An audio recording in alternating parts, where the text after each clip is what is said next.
Yeah, good morning. Um, Last lecture we have covered the introduction of Bayesian decision theory. Today we will go in the deep of this decision theory. To discuss about the Bayes decision theory, to let me take a very simple example. The example is, suppose I have a manufacturing industry that manufactures machine parts. Now you know what is any industry, there is a section called quality control or quality inspection.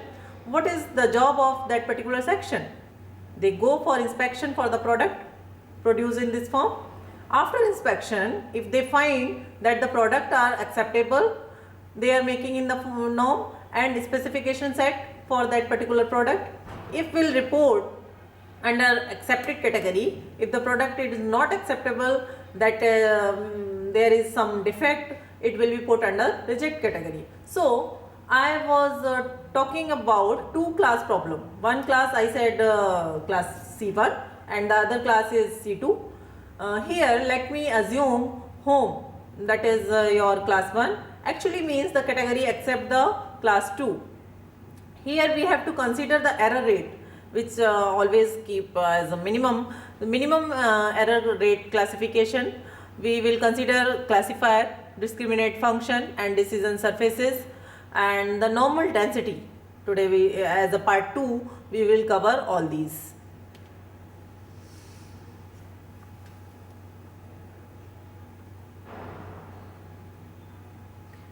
Out of this, if I want to automate the process, let me assume that I want to form a decision rule to decide whether the object will be rejected or the object will be accepted. So for this purpose, I want to go for the supervised learning. So I had to take the previous history and how many objects have been rejected and how many objects have been accepted by the quality control department. And based on this, I generate two probability. One is P, and that is the probability that the object will be accepted or the probability that the object belong to the class, and the other probability P2, that the probability that the object will be rejected or the probability that the object belong to the class 2. We have two classes, one for acceptance and second for rejection. So there are two probabilities P1 and P2 we have to consider. So once I have these two probability, I can form very simple decision rule. The decision rule can be something like that. If probability of class 1 is greater than the probability of class 2, then you decide in the favor of class 1. Or if the probability of class 1 is less than the probability of class 2, then you decide the favor of the class 2. So very simply, effortlessly, here you can find that through here we have been able to form a decision rule. But this decision rule is not really logical. The simple reason is, if form of the history I have found out the probability is bigger than the probability of class 2, then all of the new coming object I will always decide in favor of class 1. Even if I should actually belong to the class 2 or probability of class 1 is greater than class 2, I will always decide in favor of class 1. It is always lesser than the class 2. I will decide the object may actually belong to class 1. That means an object will always be rejected or it will always be accepted based on the priority. Probability, that is P1 or P2. So this is not at all the logical decision that we are taking. So make our decision more logical. What we have to do? Along with this priori probability, we have to combine some feature, let us say feature x, and in the simplest form, what this feature x can be supposed. My decision whether the object will be accepted or whether the object will be rejected is based on the finishing of the polish given in this particular object. So it is the quality of the polish. If I can quantize that, if I can measure that, then quality of polish is represented by the variable x. It is good, very good, excellent or bad, and so on. So I can have different shops of measuring this. And suppose if it is measurable, then become an observation, and this observation is represented by the features. By feature x can be various values.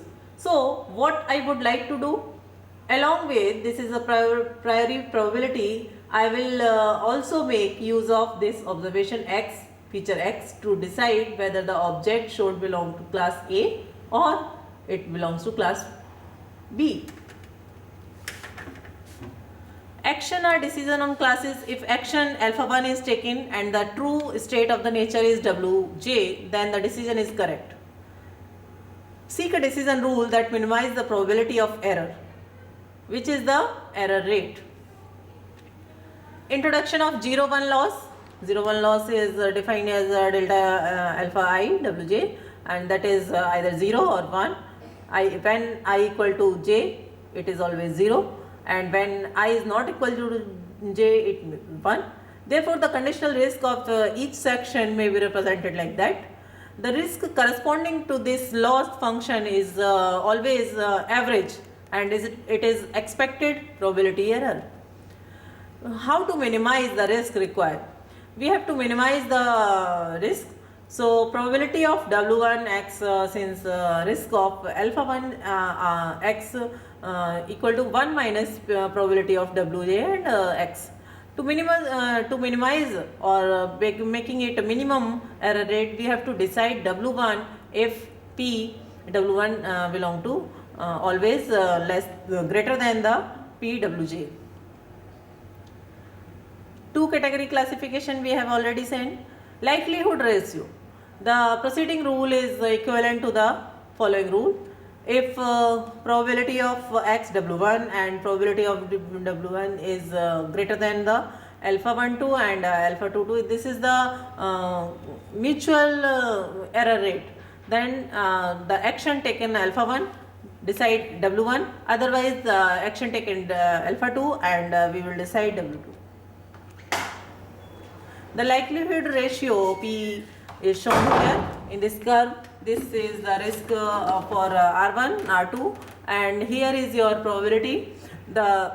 For the distribution shown in this figure, if we employ a 0-1 or classification loss, our decision boundaries are determined by the threshold.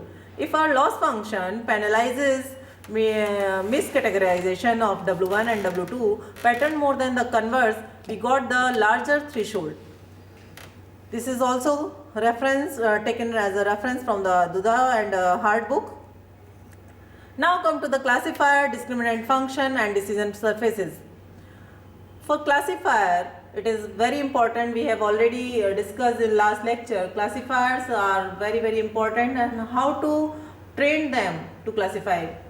If I take some object from class 1, that is the object which is accepted, and I also take some samples of the object from class 2, that is the object which are rejected, and I measure this feature x for those object which belong to the class 1, and I also measure the class some object for class 2.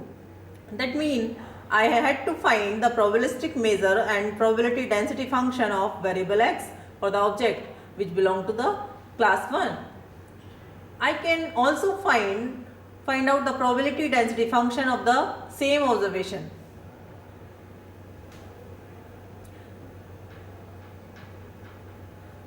I recognize the pattern problem as a decision problem, and for an unknown object I can measure x, and from the measurement x we can measure the feature of x. I have to decide whether I should put this object in class 1 or I should put this object in class 2. That means what I am interested in, that decision should be based on the probability of class 1 and probability of class 2, and based on this I have to take decision whether it belongs to class 1 or class 2. So if I found that the P probability of probability of going such object into a class 1 is greater than probability of going into the second class, I will decide in favor of class 1. We have to decide the classifier, which the classifier assigns the feature vector x to class W1 if the weight of the classifier is greater than the weight of the next class. So I and j are different classes. Here these action and the classification is shown. The functional structure of the general statistical pattern classifier, which includes D. D here is the input, and C discriminant function. The subsequent step determine which are the discriminant value of the maximum and categorization of the input pattern. Here this is denoted as the minimum error rate. We will consider the error as a minimum to get the performance improvement. Feature space divided into C decision region as shown here. Two category cases as the classifier is a determinizer that has two discriminant functions G1 and G2. The computation of G already said as the probability PW1 and PW2, and the relation is like that. Here if we have already discussed, if I take one dimension, two dimension or higher dimension, this is the diagram of higher dimensions and dimensions. We go through the normal density. What is that? The density which is analytical tactable, continuous density, and a lot of processes are asymptotically Gaussian. Handwritten character, speech, sound are idle for prototype corrupted by random process. Here mean and expected squared deviation is shown. Multivariate density, multivariate normal density, and discriminant function for the normal density, and Bayesian decision theory and discrete features we will cover here. We saw that the minimum error rate classification can be achieved by the discriminant function. Case of multivariate normal can be given as gx minus 1 by 2 and x the formula. Here the case of summation of I equal to lambda square and I. Here I stand for the identity matrix. The classifier that uses linear discriminant function is called a linear machine, and the decision surface for the decision machine are pieces of hyperplane defined by the gx equal to ggx. It is the covariance matrix for two distribution that are equal and proportional to the identity matrix. Then the distribution are spherical in d dimension, and the boundary is the generalized hyperplane of d minus 1 dimension. As shown, this is perpendicular going and line separated the means. In these two, 1 and 3 dimensional shown. This is your for 1 dimension, 2 dimension, and here multi-dimension shown. The hyperplane separating Rj and Ri are given by this already weight of these given. Always orthogonal to the line linking the means. If P probability of W1 equal to probability of Wj, then the x will be 1 by 2 mu I and plus mu j.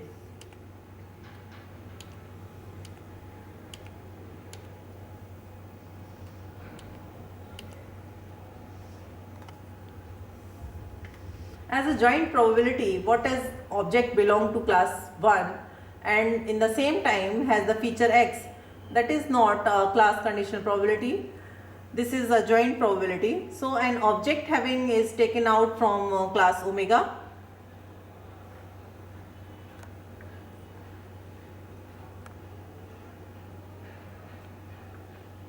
And using these two different probabilities P and P1 and P2, I am computing P for class I and X, which is called a posterior probability. Now over here my simple decision rule has prepared. So this is what Bayesian decision actually write, and from Bayesian theory I can have simple Bayesian decision rule which will be in the form of class 1. X is greater than probability of class 2 and X is, we decide the favor of class 2. If probability of class 1 given X is less than the probability of class 2 given X, then you decide the go to the favor of the class 2. So my decision boundary actually the point, however this class belong to the C1 given X is the same as the P, and the probability, this is my decision boundary, however P belongs to class 2. If it is greater than it belong to class P2. But still we find that for a given X, if I decide in favor of class 1, some finite probability that is the object of may belong from class 1, because here P class 1 given X is non-zero. If it was 0, then I would like to say that there is a no error, but there is a non-zero probability, that means some error will be there. So there is a finite probability, and what is the probability of error? If I decide in favor of this error, the class 1, and probability of class 2 is probability of the object may belong to the class 1.